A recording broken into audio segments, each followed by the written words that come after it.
কোনোদিন মৃত ব্যক্তিদের র্যাম্পে হাঁটতে দেখেছেন?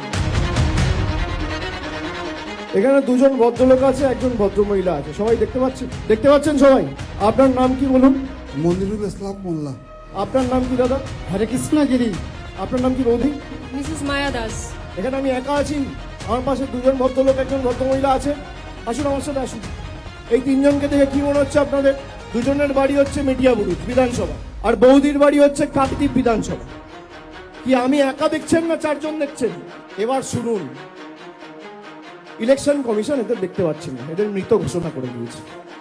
এই জন্য আমি রাম মানিয়েছি।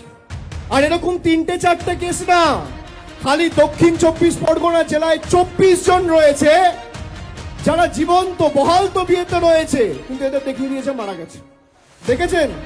এই কারণ আমি তৈরি করেছি যে এদের কি চক্রান্ত, বাংলার মানুষ যাতে ভোটাধিকার প্রয়োগ না করতে পারে এদেরকে মৃত দেখিয়ে দেওয়া হয়েছে।